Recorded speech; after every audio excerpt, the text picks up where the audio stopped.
There is a kingdom on the island of Borneo where citizens pay no income tax, none, ever, where hospital treatment is free, and if the local doctors cannot handle your case, the state flies you abroad and pays for that too. Where university costs nothing, fuel and electricity arrive nearly free, and the head of state lives in a palace of 1,788 rooms, certified as the largest residence on earth. And half the capital's charm floats, an entire water village on stilts, Kampong Ayer, home to some 10,000 people, with floating schools, floating mosques, and a floating fire brigade older than any skyscraper in Southeast Asia. This is Brunei Darussalam, the Abode of Peace, a country smaller than most metropolitan areas. Sitting on oil and gas that made its monarch one of the wealthiest individuals alive, and his 450,000 subjects some of the most comprehensively provided for people in Asia. The bargain here is ancient and simple, comfort in exchange for quiet. And most days, the quiet holds. This is the story of the world's most complete welfare monarchy, and of what the arrangement asks in return. Dusk delivers the capital's signature hour. The heat loosens, the golden domes catch the last light and hand it to the river, and the water village switches on, thousands of windows doubling in the tide as the mosque's call floats over both cities, the anchored and the floating. Water taxis cut lit wakes between them, ferrying families to dinner. For a few minutes the whole improbable arrangement, oil, faith, monarchy, stilts, resolves into something simpler and older, a river town at evening, at peace and lit from within. Brunei occupies about 5,765 square kilometres of Borneo's northern coast, two disconnected slices of territory in fact, split by a finger of Malaysia, a cartographic oddity left over from imperial deals. Everything else about the location is jungle and water. The country is roughly 3/4 rainforest, some of the oldest on the planet, running from mangrove coast to hill country, where hornbills cross the canopy and proboscis monkeys patrol the riverbanks. The capital, Bandar Seri Begawan, arranges itself around water, the golden dome of the Sultan Omar Ali Saifuddin Mosque reflecting in its lagoon. The river taxis buzzing between the modern shore and the stilted sprawl of Kampong Ayer, where wooden walkways link thousands of homes above the tide. And offshore, unseen but omnipresent, the reason for everything, the oil and gas fields. Petroleum was struck at Syria in 1929, and hydrocarbons still dominate the economy, the single geological fact that separates Brunei's fate from every neighbouring coastline. Small, wet, jungled, and fabulously fuelled, geography dealt Brunei a strange hand. History nearly took it all away, which is the part the postcards skip. Brunei was once the giant. In the 15th and 16th centuries, the Sultanate of Brunei ruled most of coastal Borneo and stretches of the Philippines, a maritime Islamic empire whose harbour hosted Chinese fleets, and whose name, in the end, the whole island of Borneo carries as an echo. Then came 4 centuries of shrinkage. European powers carved the region, local rebellions bled the Sultanate, and in the 1800s a British adventurer named James Brooke acquired Sarawak, becoming the White Raja, while other territories slipped away piece by piece, until Brunei had contracted to its current 2 slivers, a British protectorate holding little but its dignity and its river. Salvation arrived in 1929, black and liquid, at Seria. Oil transformed the leftover sultanate into a prize worth keeping intact. Revenues grew through the century, and when decolonisation swept the region, Brunei chose its own path, declining to join the new Malaysia in the 1960s, weathering a rebellion, and finally resuming full independence in 1984 under Sultan Hassan al-Bolkiah, who had reigned since 1967 and would become one of the longest reigning monarchs on earth. The new old state was built on an explicit ideology: Melayu Islam Baraja, Malay, Islamic, monarchy, and an implicit contract written in oil. The Sultan rules absolutely, the state provides almost everything, and politics, as other nations know it, is simply not part of the furniture. What that contract buys, day to day, is what makes Brunei genuinely unlike anywhere else. Kampong Ayer's daily choreography rewards a closer look. Children in pressed uniforms board water taxis for school with the boredom of veteran commuters, the boats, narrow, roaring, driven with casual virtuosity, thread between stilt houses in manoeuvres that would alarm harbour masters elsewhere. Grandmothers tend potted gardens on planked walkways above the tide. Satellite dishes angle skyward from tin roofs, and the village's mosques, schools and clinics stand on their own stilts, a complete municipality afloat. The government has offered land housing for decades, and thousands have accepted, yet the village endures, renovated and rewired, because for its families the water is not a hardship address. It is the ancestral one, with the Sultan's electricity now running to it. The night markets supply the kingdom's social pulse. After evening prayers, the pasar malam stalls light up, grilled chicken wings by the dozen, skewers smoking over coals, rainbow-coloured cuy sweets, and the gregarious bargaining that daytime formality suspends. Families graze stall to stall, teenagers orbit, the food is abundant, halal, and absurdly cheap by neighbouring capital standards. In a country without bars or nightclubs, the market is the nightlife, and it closes early, cheerfully, because tomorrow is also provided for. Bruneians joke that they live in a shell-fare state, welfare by way of shell oil, and the inventory justifies the pun. No personal income tax has ever touched a Bruneian paycheck. Healthcare costs a token registration fee. Serious cases fly to Singapore or London at government expense. Education runs free from kindergarten through university, and the brightest students are scholarshiped to foreign universities on the state's account. Gasoline costs less than bottled water. Electricity and water are subsidized towards symbolic. Housing schemes hand citizens land and homes on generational terms. Rice and sugar prices are fixed. The civil service employs a huge share of the workforce on comfortable terms, and pensions arrive without contribution. The result is a daily life of unhurried, air-conditioned calm. Mornings mean kolo mee and roti at the Kopitiam, the working day ends punctually, evenings fill the night markets, the pasar malam, with grilled chicken and buyatan families in no rush whatsoever. Alcohol is banned from sale, nightlife means food, football, and family. Crime is among Asia's lowest. The pace is the point.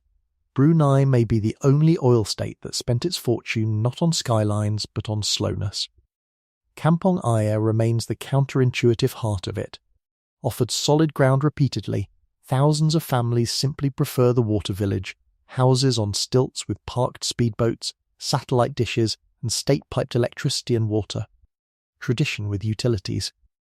Children commute to school by water taxi, the fire brigade floats, grandmothers sell kuya from front windows above the tide, as their families have for 5 centuries.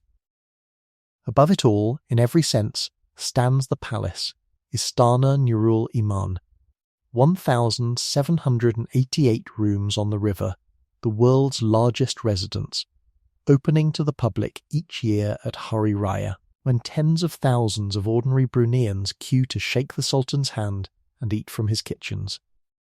It is the annual performance of the national bargain, Absolute Monarch, Open House. The royal ceremonies mark the kingdom's grandest register.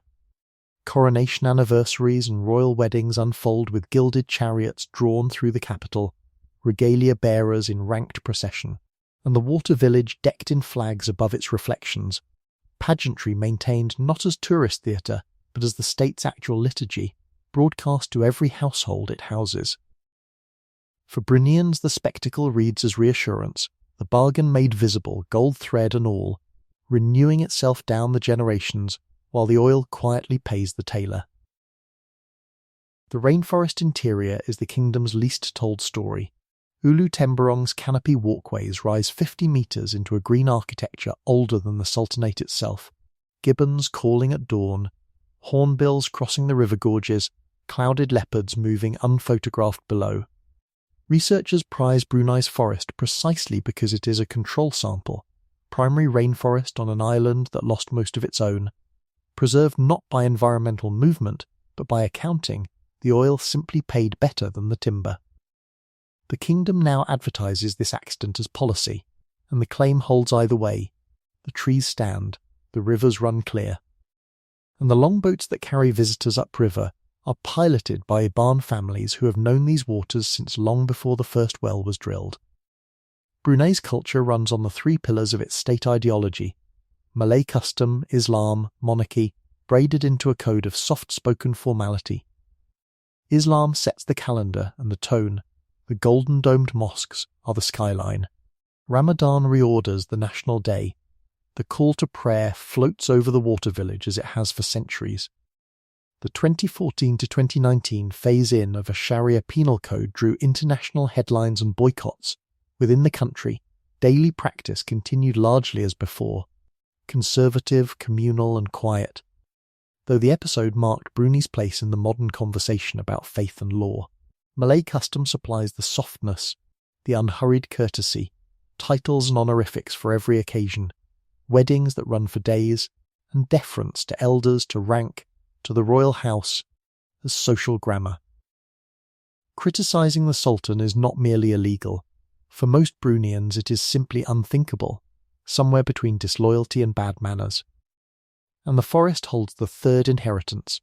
Because oil paid the bills, Brunei never needed to log its interior the way its neighbours did, leaving some of Borneo's most intact primary rainforest now protected in reserves like Ulu Temburong, reachable by longboat, gibbons at dawn, canopy walks above unbroken green. The kingdom that never industrialised its jungle finds, in the eco-tourism age, that restraint has become its rarest asset. The whole arrangement, faith, custom, crown, comfort, functions with remarkable smoothness. Its untested variable is the one beneath everything, the oil that pays for the quiet. The kingdom's young are the variable every planner watches, raised in the bargain's comfort and educated, many of them, in London and Melbourne on the state's account. They return fluent in a world their grandparents never saw, and the question of what they will expect from the arrangement, beyond comfort, hangs politely unasked in the national air. So far the answer has been continuity.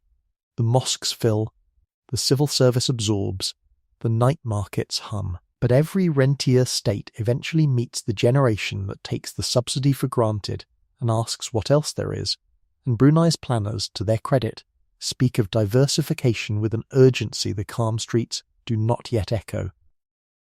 Brunei's model has a single point of failure, and everyone knows its name. Hydrocarbons still dominate the economy, roughly half or more of output and the overwhelming share of exports, and the fields are mature, their horizon measured in decades. The state that pays for everything is, at bottom, a well with a government attached. Diversification is officially urgent and practically slow. A gleaming Chinese-built refinery, halal industries, eco-tourism, ambitions as a finance hub, real efforts, all dwarfed by the petroleum column. Meanwhile, the comfortable bargain produces its known side effects: a workforce clustered in government jobs, youth unemployment alongside imported labour, and a generation of scholarship graduates returning from London and Melbourne to a kingdom where initiative has few private outlets and questions have fewer public ones. The politics stay untested rather than settled, an absolute monarchy with no elections since the 1960s, media that self-censors by habit, and a succession that will someday ask whether the bargain transfers with the crown.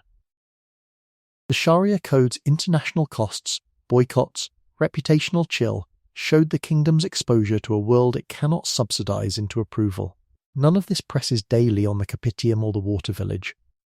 That is precisely the design, and precisely the question: what happens to a quiet port with oil when the oil goes quiet? Looking back across the whole journey, Brunei stands as the purest surviving example of history's oldest political trade: protection and provision, in exchange for obedience, the deal every ancient kingdom offered, here run on petroleum and air conditioning. And it must be said honestly, by the measures that matter most to daily life, safety, health, education, housing, calm. The deal has delivered for 2 generations. The water village has utilities, the students have scholarships, the jungle stands unlogged, nobody's paycheck has ever met a tax form. Brunei took the resource that curses most nations and bought, of all things, tranquility. The unwritten chapter belongs to the timer ticking offshore. Norway banked its oil for the afterlife, Nauru spent its rock and fell, Brunei has spent its fuel on the present tense, on the most comfortable stillness in Asia. Whether stillness can outlast its subsidy is the question the Abode of Peace has so far been wealthy enough not to answer. Brunei is not just the golden domes, the 1,788 rooms, the free fuel and the floating village. It is a reminder that every paradise has a business model, and that the deepest test of a kingdom is not how it spends its treasure, but what its people are left holding when the treasure runs dry.